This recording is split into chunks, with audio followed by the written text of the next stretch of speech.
So happy and excited to see each and every one of you. Of course, we are resuming our Zoom studies with an incredible treat.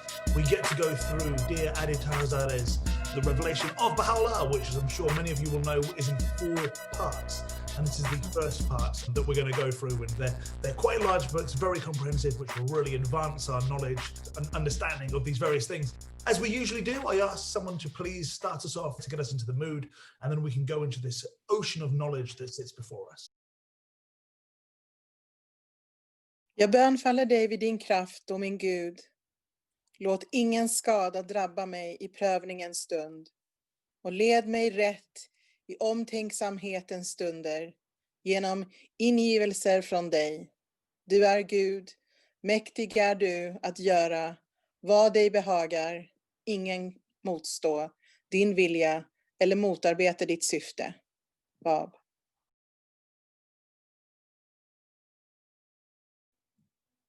Thank you very much for the beautiful prayer. A huge welcome to each and every one of you, especially if you've not been for a while or it's your first time. We are incredibly blessed in this Zoom group, which has been going on for over 9 months, almost every day now, to have some wondrous people with great knowledge here. I am the face of it, but the brain certainly lies in the members, in yourselves sitting round. So we usually go through various books, and this latest one is The Revelation of Baha'u'llah, which is a 4-part book, which will take us more than a week, I suspect, to go through. But I'm very excited to be able to do this. And this was written by someone by the name of Adi Taharzadeh.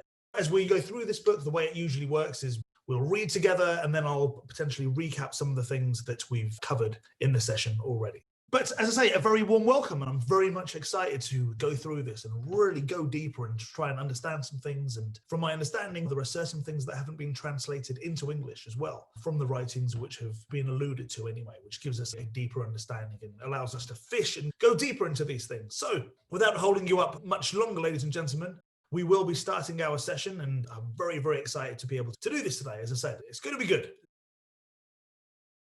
The Revelation of Baha'u'llah. To those brilliant souls, the Baha'i pioneers and teachers in every land who have expended their lives and their substance in the path of Baha'u'llah. Notes and acknowledgements. The extracts from the writings of the Bab and Baha'u'llah contained in this book are from the matchless translations by Shoghi Effendi, the guardian of the Baha'i faith, and their published sources are acknowledged in the references and bibliography. There are many other quotations from Persian manuscripts and publications, and these I have translated, unless otherwise indicated. The footnotes are mine, except for one which is identified. Verses taken from the Quran are numbered in accordance with the Arabic text, although their numbering may differ from that given in English translations. Persian and Arabic names are transliterated in accordance with the system adopted for books on the Baha'i faith, but questions are reproduced in their original form. To assist the reader, I have sometimes referred to certain well-known Persians by their titles instead of their full names. However, the interested reader may find their names in brackets in the index. The early followers of Baha'u'llah seldom sought to be photographed. Occasionally, group photographs were taken, from which it has been possible to obtain many of the individual photographs which I have included, in the belief that their historical interest outweighs the fact that some are faded and out of focus. I am deeply indebted to the audiovisual department of the Baha'i World Center for supplying most of these photographs. One has come from the National Spiritual Assembly of the Baha'is of Iran, and Mr. Ruhi Shakibai has skillfully reproduced another. I wish to acknowledge with sincere thanks the cooperation of the National Spiritual Assembly of the Baha'is of Iran, the Baha'i Publishing Trust, London, and the Baha'i Publishing Trust, Wilmette, Illinois, in permitting me to quote extensively from their publications. I am also most grateful to Madam Laura Dreyfus-Barney for permission to quote from some answered questions. For the editing of the book, I desire to record my warm appreciation to Mrs. Marion Hoffman, whose advice at every stage has enriched its quality.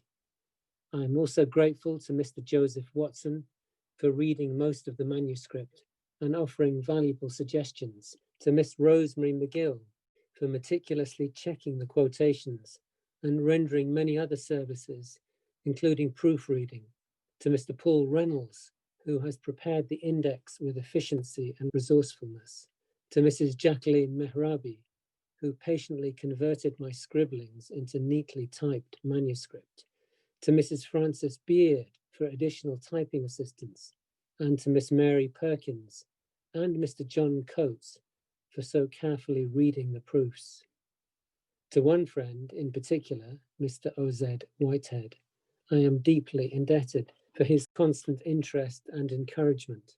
And last but not least, I wish to express my heartfelt thanks to my wife Leslie for her selfless enthusiasm and unfailing support, without which the writing of this book would have been much more difficult. Adib Teherazadeh, Bray, County Wicklow, April 1974.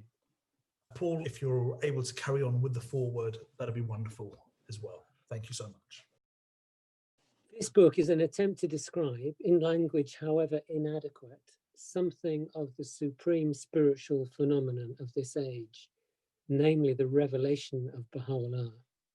The creative word of God in every dispensation is vouchsafed to mankind through the intermediary of his prophets and messengers. Baha'u'llah, whose innumerable followers throughout the world believe him to be the most recent in the succession of these messengers or manifestations of God, has revealed the word of God for today. His recorded utterances and writings in Persian and Arabic, authenticated by himself, are viewed by Baha'is as their scripture. In English, these are often referred to as tablets. In order to indicate the manner of and the background to the revelation of some of Baha'u'llah's writings during the 40 years of his ministry, it has been felt essential to recount part of the history of his life, and also of the lives of some of his companions and followers whom he addressed, or who were affected directly or indirectly by the outpourings of his words, or served him by recording his utterances, transcribing and disseminating his tablets, or propagating his message in the land of his birth and in adjoining countries. The author has drawn on narratives which they have left us, in most cases providing the translations. This volume is the first of 4 which will survey the better known writings of Baha'u'llah throughout the period of his ministry. It deals only with a number of tablets which he revealed during the 10 years of his sojourn in that land, the majority of them unavailable in Western languages. Obviously, it is not possible to describe every tablet which was revealed by his pen in this or any other period, for the outpourings of his revelation was so prodigious that such an attempt would be tantamount to trying to capture an ocean within a cup. Moreover, since Baha'u'llah's writings, for the most part, have not yet been translated from the originals, the present writer has been faced with the task of conveying in his own words something of their true spirit and feeling, a task which is rendered supremely difficult and indeed in its entirety impossible, both by the limited vision of man and by the vast range of the utterances of Baha'u'llah and their limitless potency and significance. If even a small measure of the power and beauty contained within these writings is imparted here, this book will have gone some way towards achieving its purpose.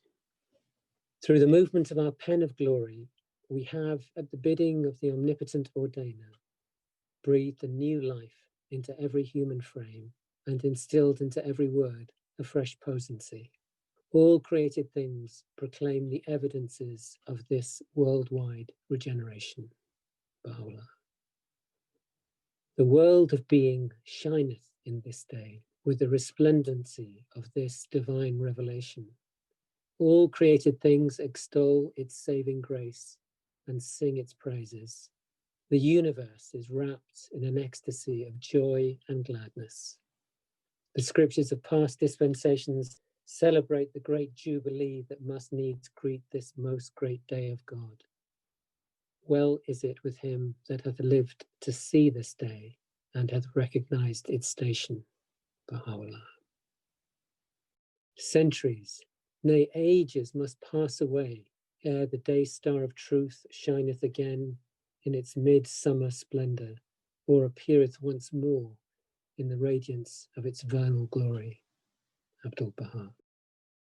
Thank you very much, dear Paul. As we see through the foreword, the book is an attempt to try and describe the revelation of Baha'u'llah, of course, by the revelation of Baha'u'llah that encompasses his utterances, his writings, all these various things. And as we know, the creative word of God is brought through these intermediaries, which we may refer to as prophets, messengers, manifestations, depending on the terminology you're using.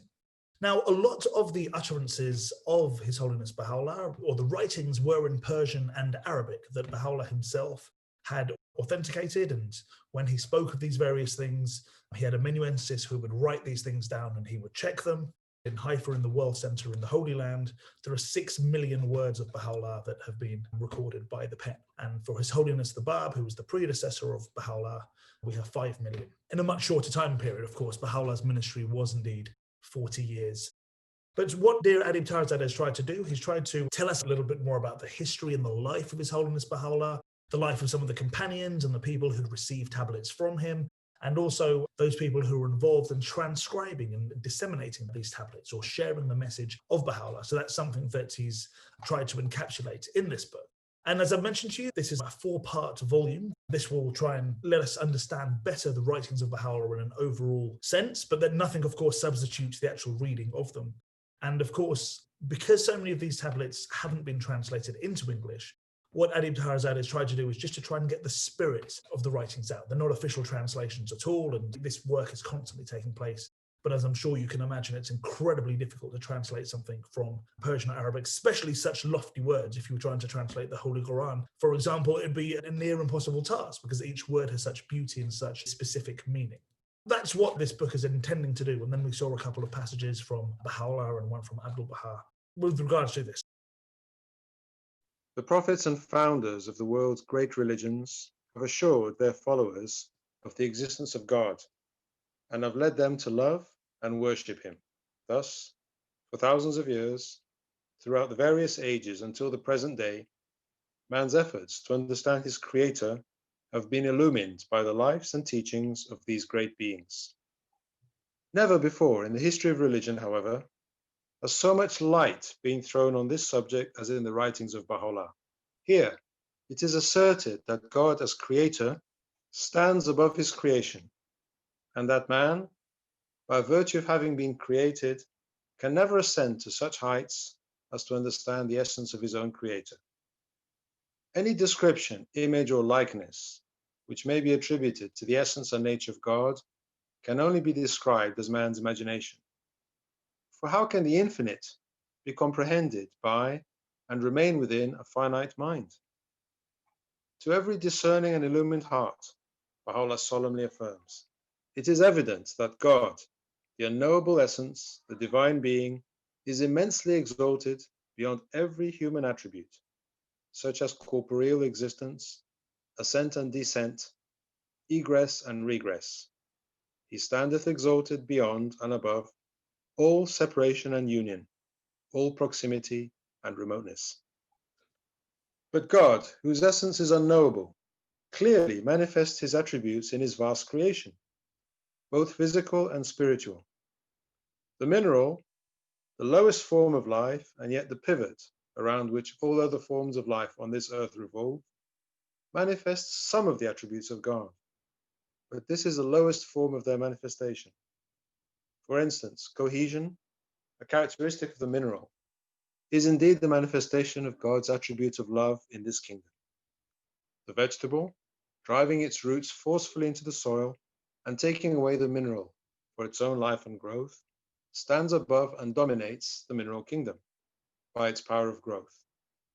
The attributes of God manifested within the vegetable kingdom are fuller and more potent than those appearing in the mineral. The seed, the flower, and the fruit are all earthly manifestations of divine power. The next degree of manifestation appears in the animal kingdom, which rules over the vegetable and the mineral. In this kingdom, some of the attributes of God find their expression on a higher level. To cohesion and growth is added the power of the senses, which are the manifestations of divine attributes within this kingdom. For instance, sight and hearing are inadequate reflections on this earthly plane of the attributes of the all-seeing, all-hearing God. Man, physically an animal, is endowed with the attributes of God, manifesting them on a much higher level than the animal. He is the apex and purpose of creation and rules over the entire range of life in this world.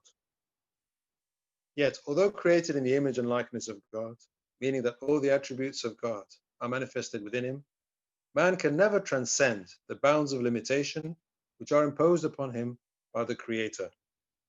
The manifestation of the attributes of God does not end here. The next degree of manifestation appears within the realm of the prophets and messengers of God. Though physically human and possessing human souls like the rest of mankind, the messengers of God are endowed in addition with a divine spirit and consequently manifest the attributes of God to the highest degree of perfection. In his writings, Baha'u'llah has given them the appellation of manifestations of God. Throughout this vast creation, a lower kingdom always remains blind to a higher one. The vegetable world cannot comprehend the existence or qualities of the animal, nor can the animal appreciate the manifold attributes of the human mind. In like manner, no man, however capable, can ever hope to attain, through his own efforts, the exalted station of the manifestations of God. Nor can any human mind, however brilliant, ever ascend to such heights as to comprehend their essence and attributes. The manifestations of God, by virtue of the Holy Spirit which animates them, dwell in a kingdom of their own, far above the world of humanity, and dominate the destiny of mankind. Though basically human, they abide in the realms of the spirit, beyond the reach of man. Baha'u'llah has described this station as that of the Sadratul Muntaha, which can be translated as the tree beyond which there is no passing. In the recorded history of mankind, there have been only a few such manifestations of God. They have appeared at intervals of about 1,000 years. Krishna, Buddha, Zoroaster, Moses, Christ, Muhammad, the Bab and Baha'u'llah. Each has founded a religion for the people of his own age and, like a perfect mirror, has reflected the light of God to them. His words are spoken with the authority of God. Each is the Lord of his age, and his teachings, which become the spirit of the age, are promulgated in accordance with the capacity of the people among whom he appears. He releases to the world of humanity spiritual energies designed to advance the human soul in its journey to God. All created things, whether tangible or intangible, come into being as a result of the intercourse between two elements which assume the functions of male and female. This pattern is followed throughout the whole of creation, and the birth of a religion is no exception. Consider a table which comes into being when a carpenter chooses a piece of wood to work on. In this operation, the piece of wood assumes a female role and is shaped to the carpenter's design. The table, the child born of the intercourse between the mind of the carpenter and the piece of wood, combines within itself the characteristics of both its parents. Its style, its beauty and proportions, its shape and construction all represent the art and craft of its father, the carpenter, whereas its color, quality and consistency are inherited from its mother, namely the piece of wood. A similar principle governs the birth of a civilization whose founder, by imparting his ideas and principles to society, plays the part of the male. The society, the recipient of his teachings, acts on the other hand as a female agent.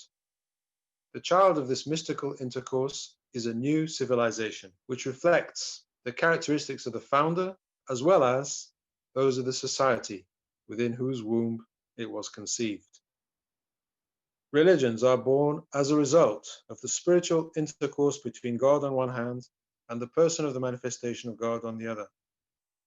In his inscrutable wisdom, God chooses one of his servants from among humanity and makes him the recipient of his revelation. He releases within the soul of his chosen one the spiritual forces of his revelation, while the person of the manifestation, emptying himself of self and human qualities and submitting himself entirely to the will of his creator, becomes a worthy recipient of these spiritual energies. Once this relationship is established as a result of the interaction between God and his chosen mouthpiece, the child of a new religion is conceived, and the manifestation of God in the fullness of time, by declaring his mission, gives birth to this child and presents it to humanity. The Bab, the forerunner of Baha'u'llah, declared his station about a year after the intimation of his sacred mission, but Baha'u'llah waited for 10 years to make his mission known. Every religion embodies within itself, on the one hand, the characteristics of God in the form of spiritual teachings which are eternal, and on the other, the characteristics of the Prophet in the form of human and social teachings, which vary from age to age. The advent of the manifestation of God is accompanied by the release of spiritual energies into human society. Like the rays of the sun in springtime, which give new life to this physical world, these energies bestow a new capacity upon mankind and enable it to attain a higher state of spiritual and material development. Through his revelation, Baha'u'llah, the manifestation of God for this day, has released in the world of man the forces of universality and of the oneness of mankind. These forces are exerting pressure upon humanity, and their intensity increases day by day. Those who have recognized Baha'u'llah and followed him are, in a mysterious fashion, propelled forward in the direction taken by these forces, and are assisted through his divine power in their task of erecting the framework of his new world order for mankind.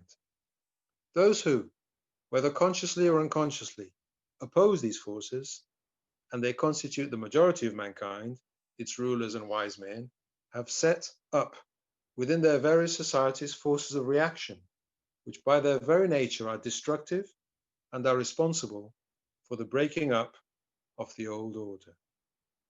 Today, the revelation of Baha'u'llah has vouchsafed to humanity tremendous potentialities which will, in the fullness of time, transform the human soul into a noble being, and will establish upon this earth the kingdom of God, promised by the messengers and prophets of old. Thank you very much, dear Nick, for reading this introduction.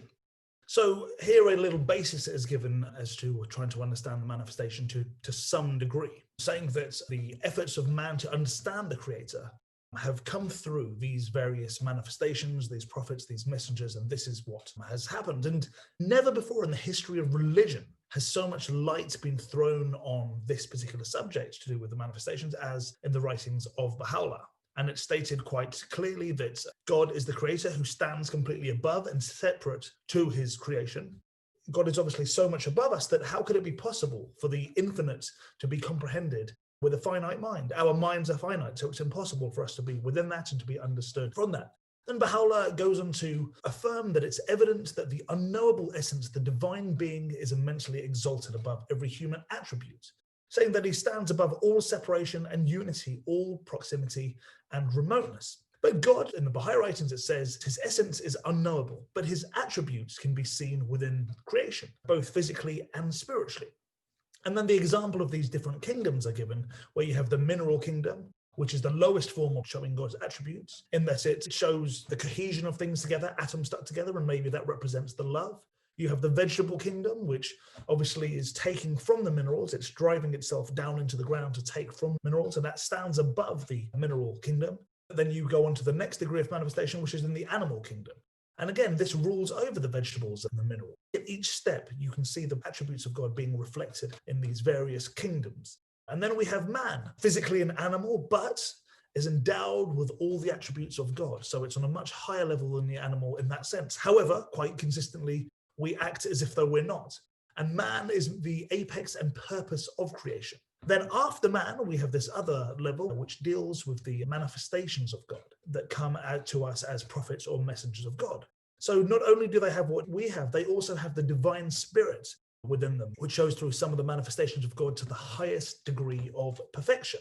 And Baha'u'llah has called them, in this dispensation, the manifestations of God. Now, in the same way the vegetable can't understand the animal, we can't understand God because we are just on completely different planes, and there's no way in which we can understand the depth which this is going through. So no human can ever understand, relevant of how brilliant they are, the heights that the manifestations of God have reached and their essences and their attributes. The manifestations abide in the realms of the spirit, which is not accessible to man in its fullness. Now, Baha'u'llah describes that station as the Sadras al-Muntaha. In English translates to the tree beyond which there is no passing. So we can't get past that stage. As we know, these different manifestations, prophets, messengers, as you wish to call them, have appeared at different intervals, roughly at about 1,000 years apart, give or take. And this analogy is given of a perfect mirror, which is reflecting the light of God to them. And when a manifestation, a prophet, when they speak, it's not just coming from themselves, they're speaking essentially with the voice of God. And we have the teachings which become the spirit of the age, and they are taught in accordance with the capacity of those people who receive it. So it's not that His Holiness Christ couldn't have taught what Prophet Muhammad, peace be upon him, shared. It was possible for him to do that, but the world wasn't ready. Or His Holiness Baha'u'lláh, for example, coming and sharing things that the previous mentioned manifestations haven't spoken about. It wasn't that they weren't capable to do so. It's all about how ready humanity is. So depending on the capacities, as he does this, he releases these spiritual energies which advance the human soul in their journey to God. And even if you were to look at the advances in science or maths, the coming of Islam, for example, how that transforms the region is mind-blowing. And then an analogy is given saying that things are brought into being, tangible things, due to a male part and a female part coming together. And he gives the example of a table where a carpenter decides to work on a piece of wood. And the child that's born out of that, of course, is the table. You have the wood, you have the carpenter, the coming together of these two things, and the table is born. And that table has the characteristics of both the parents, partly of the wood and, of course, the mind, the creator. And then you end up with this lovely table. So that's an analogy that's given with the carpenter being like the father. And then it goes on to say, for society, it's very much the same thing as well, that the birth of a civilization comes together with the principles and the ideas that come, and that plays the part of man. And then society is the recipient of the teaching, and that is like the female, if you like. So the principles and the teachings of the male part, the female is society. And it says the child that comes out is a new civilization, which hopefully reflects the characteristics of the founder. And that's just another analogy that's being used here. And in the same way, religions are born as a result of the spiritual intercourse between God and the manifestation. So God will choose one of his servants to be this manifestation, and then they will empty themselves of all the human qualities and things and submit themselves to the will of the creator. And then once this has happened, then you have this mouthpiece that is going to give us what becomes the child, which is the new religion.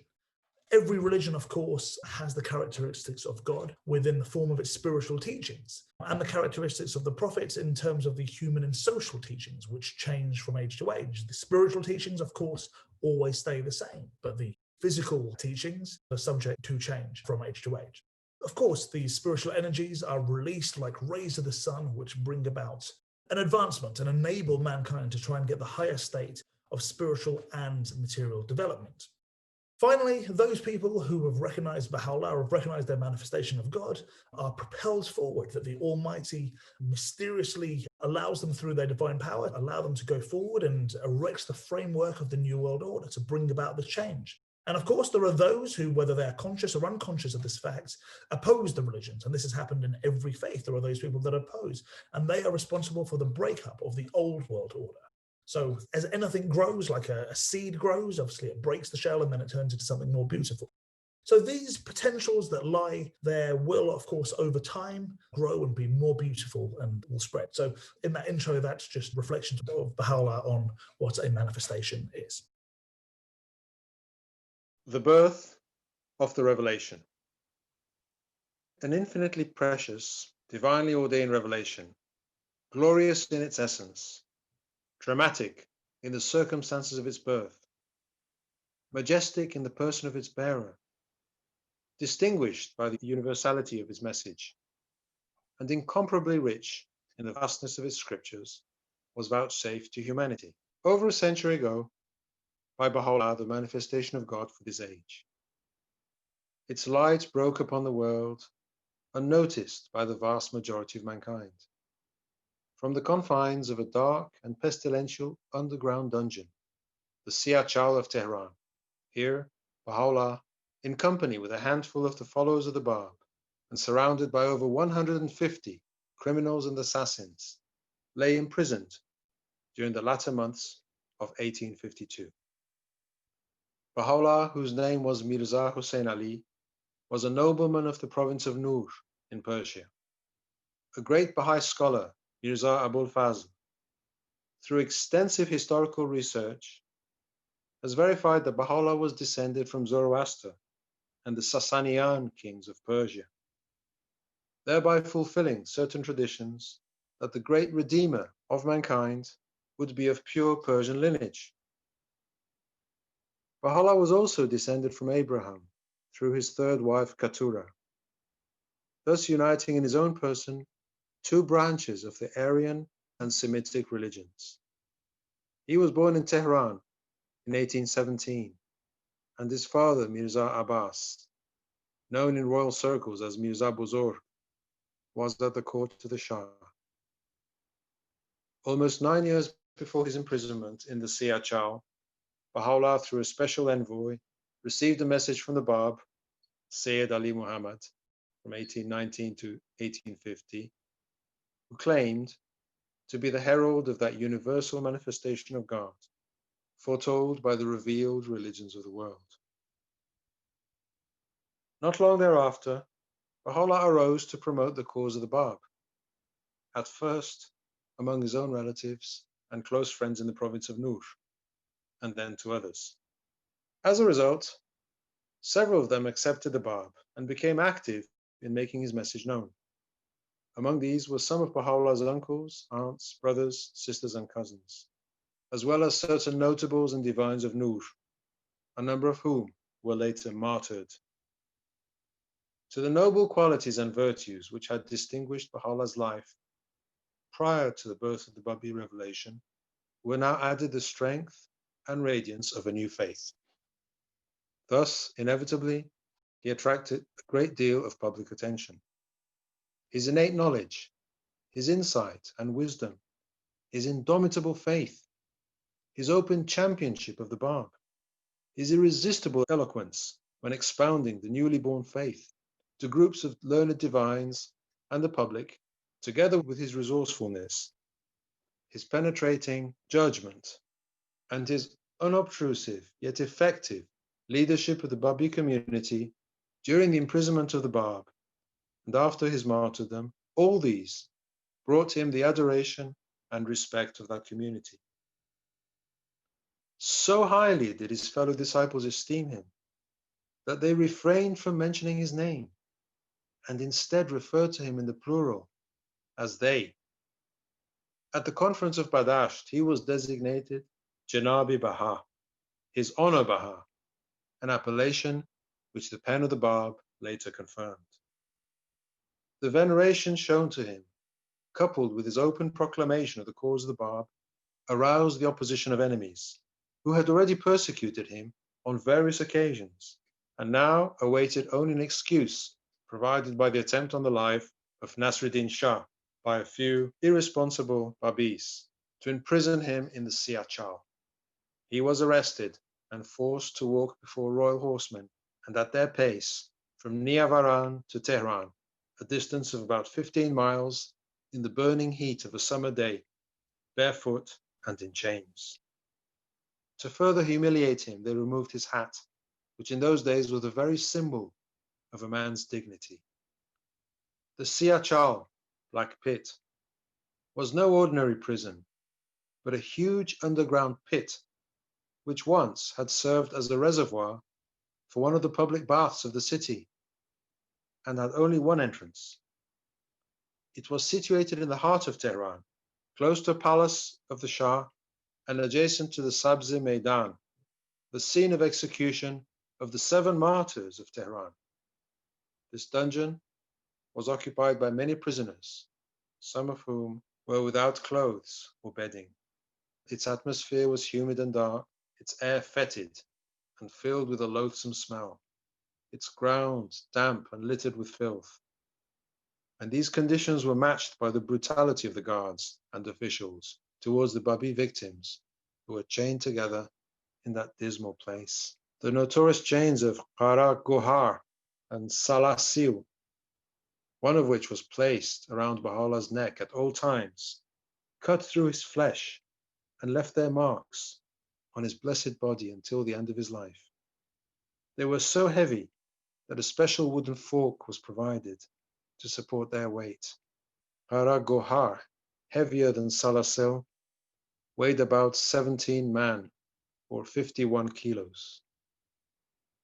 Through the kindness of one of the prison officials who was friendly towards Baha'u'llah, his eldest son, Abdul Baha, then 9 years of age according to the lunar calendar, he was born 23rd of May 1844 and was in his 9th year, was taken one day to visit his father at the Siachal. He had descended only halfway down the steps when Baha'u'llah caught sight of him and ordered that the child be taken out immediately. He was permitted to wait in the prison yard until noon, when the prisoners were allowed an hour of fresh air. When Abdul Baha saw his father, he was in chains and tied to his nephew, Mirza Mahmud. He walked with great difficulty. His beard and hair were unkempt, his neck bruised and swollen from the pressure of a heavy steel collar, and his back was bent with the weight of the chain. On witnessing this sight, Abdul Baha fainted and was carried home unconscious. The fate of Mirza Mahmud was tragic.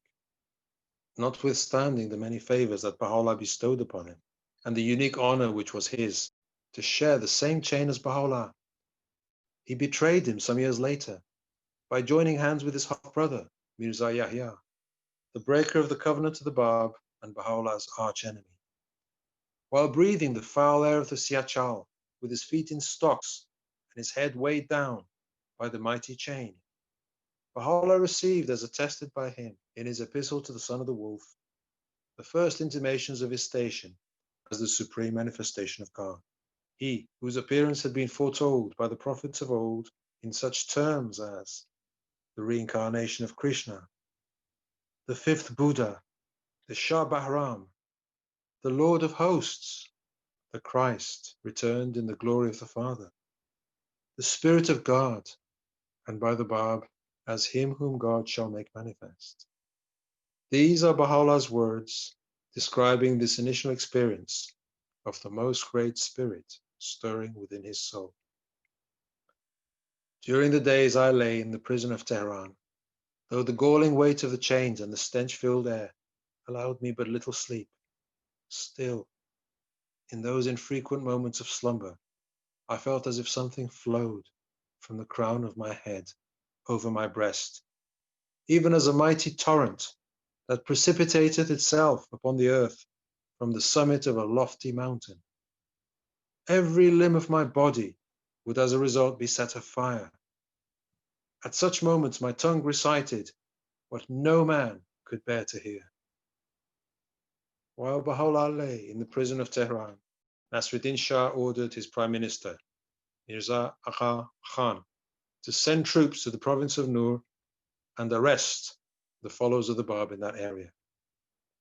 The prime minister, who also came from Nur and was related to Baha'u'llah by the marriage of his niece to Mirza Muhammad Hassan, his half-brother, made efforts to protect Baha'u'llah's relatives in Nur, but failed. Baha'u'llah's properties were confiscated by the Shah, and his house in Nur was razed to the ground. Even the prime minister took advantage of the situation, and without recompense, transferred the deeds of some of Baha'u'llah's properties into his own name. The luxurious house of Baha'u'llah in Tehran was plundered, and its valuable furnishings were removed. Some unique articles, together with many more of great value, fell into the hands of the prime minister. Among them were part of a tablet, inscribed on leather by the hand of Imam Ali, successor to Muhammad, which was over 1,000 years old and known to be priceless, and the rare manuscript of the poems of Hafez, written by a celebrated calligrapher. Although most of the Babis were taken from the prison one by one and martyred in the adjoining market square of Sabz Maidan, Baha'u'llah's life was providentially spared. After 4 months, he was released, but was ordered to leave Persia within a month. Thank you very much, dear Nick. Beautifully read. So, ladies and gentlemen, we see this in the first installment here, which deals with the birth of the Baha'i revelation, which is incomparably rich in the vastness of his scriptures and was brought by His Holiness Baha'u'llah roughly around 1844. Of course, the Bab, the predecessor, came through, and then Baha'u'llah announced his mission in 1863. But this happened when the majority of the world were completely unaware as to what was happening, and the intimation he had took place in what's known as the Siyar-Chal, the Black Pit, where Baha'u'llah was incarcerated with 150 criminals in horrendous conditions in the latter months of 1852. This came about after two crazed Babis, who were followers of the religion that preceded the Baha'i faith, decided to try and assassinate the king using a small gun that was useful for killing pigeons. And the attempt was so bumbled that one of them went round to one side of the king who was on the horse, the other one ran to the other side, and they're trying to pull the king's leg. And the king, obviously, if you know science, you'll realize the king wouldn't come off. The whole thing was ridiculous, but this was an excuse for those enemies to get to Baha'u'llah. Baha'u'llah's name was Mirza Hussein Ali, and he came from Nur, north just under the Caspian Sea above Tehran, that province of Mazandaran, and came from Nur. Now, a very well-known scholar, Mirza Abdul Fadl, he had verified that Baha'u'llah had actually come from Zoroastrian background and the Sasanian kings of Persia, which fulfills certain traditions that the great Redeemer, as is known of mankind, would be Persian. And Baha'u'llah also was a descendant of Abraham. So he managed to unite these two branches of the Aryan and Semitic religions. He managed to fulfill that. 9 years before he was imprisoned in the Siyar-Chal, His Holiness the Bab, Sayyid Ali Muhammad, declared that he was bringing in this new revelation and was the forerunner to Baha'u'llah as well. So he brought in his own religion, which I think many of us are versed in understanding that. And then when Baha'u'llah hears this, as a messenger goes up and the information's passed on to him, he absolutely declares his faith in the Bab, and he's a supporter of the Bab. Now, many people also accepted the Bab, including some uncles of the Bab and aunts, brothers, sisters, and various people. And a lot of these people in Nur who had accepted the Bab were martyred.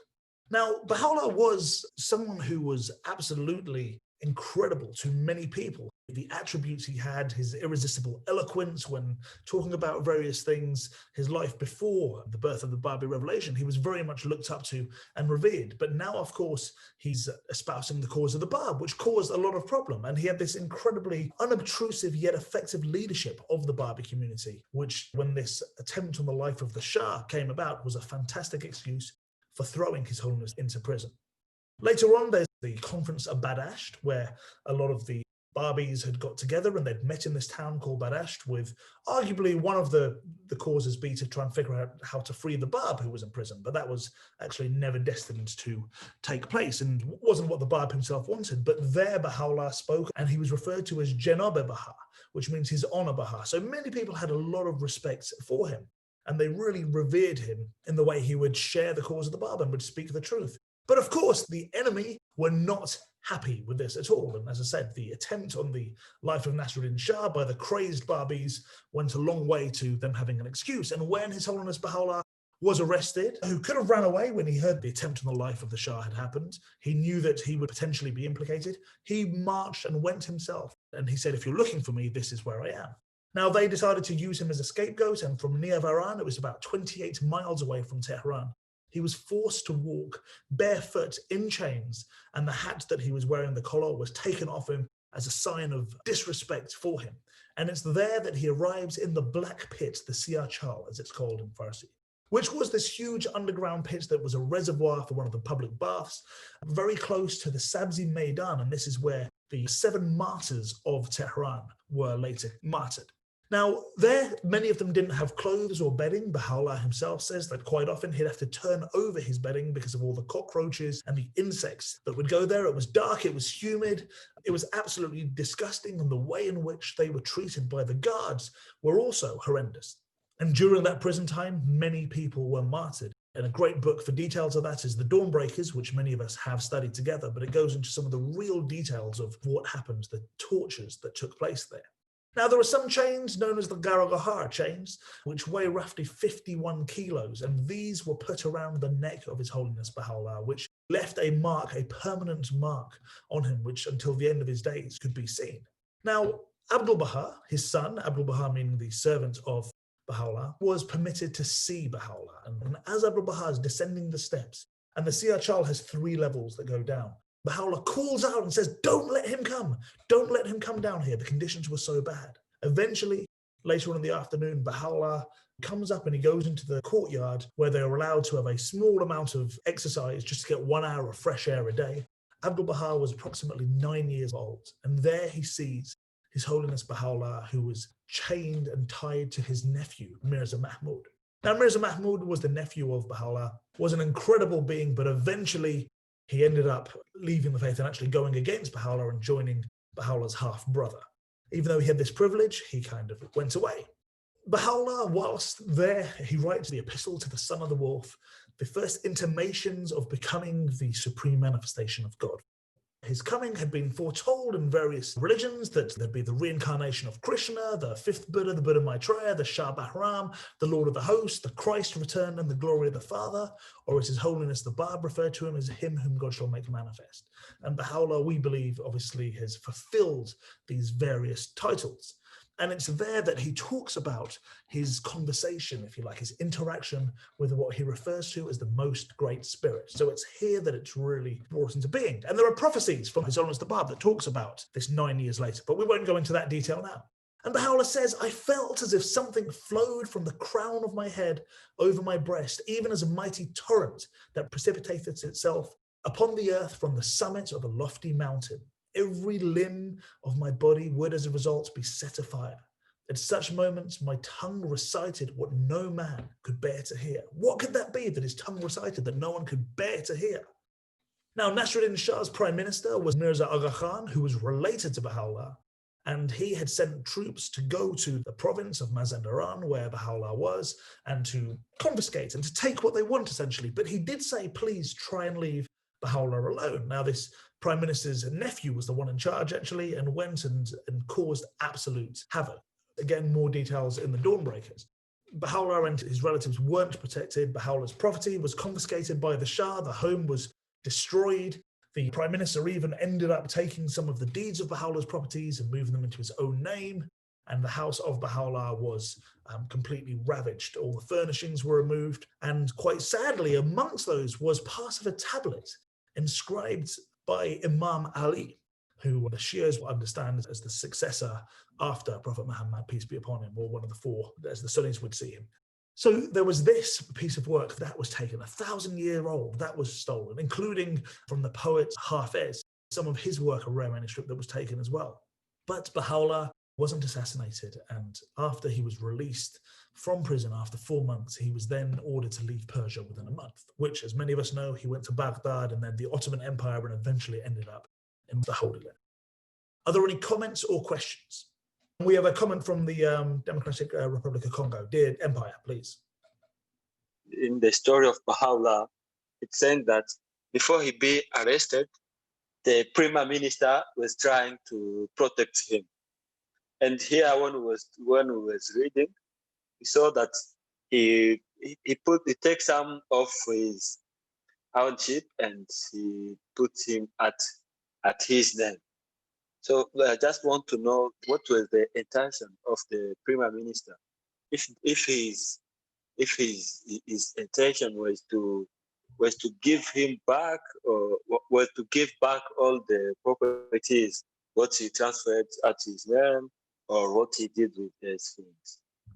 Thank you for the question, dear Emperor. So the Prime Minister was related to Baha'u'llah by the marriage of his niece to Mirza Muhammad Hassan, his half-brother.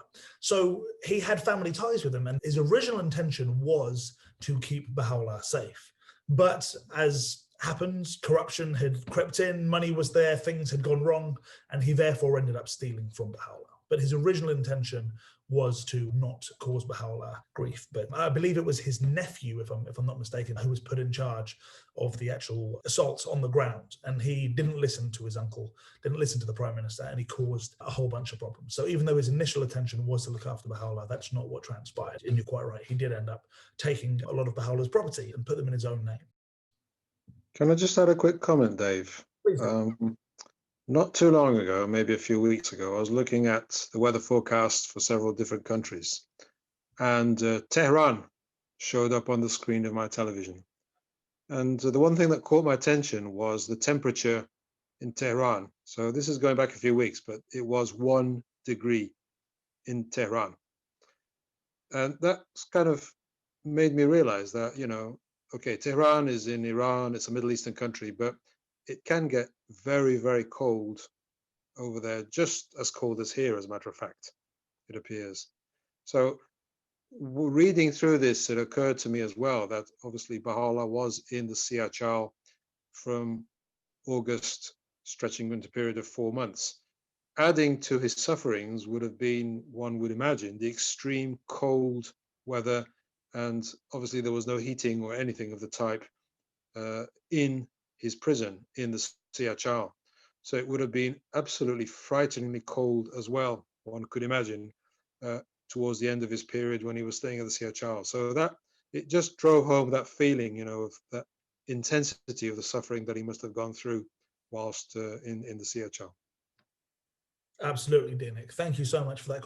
And actually, you'll note that Iraq, if you were to check out the temperature of Iraq to Baghdad, you won't find the temperatures are so cold. And that's partly due to the Zagros Mountains, from what I understand. And these mountains that start in the northwest of Iran and kind of follow the border is part of the reason there's a temperature difference. And it gets very cold in Iran with a lot of snow in the winter, and Tehran specifically, they have these 4 clearly defined seasons. And whilst crossing the Zagros Mountains, as they were forced to leave after the stay in the Siachal, when they were forced to go to Baghdad initially, crossing those mountains, I believe Abdul-Baha suffered from chilblain, the problem that he had for the rest of his life as well. So the conditions were incredibly, incredibly difficult.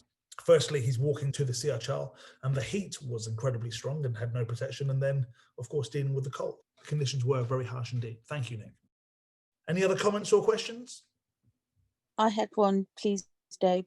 Other than names of the chains, I don't know what the Garagohara and Salasil. So there's, you have to understand my pronunciation isn't the best in Farsi, but they're the Garagohara and the Salasil names of chains that we used. Were these only ever used for political prisoners?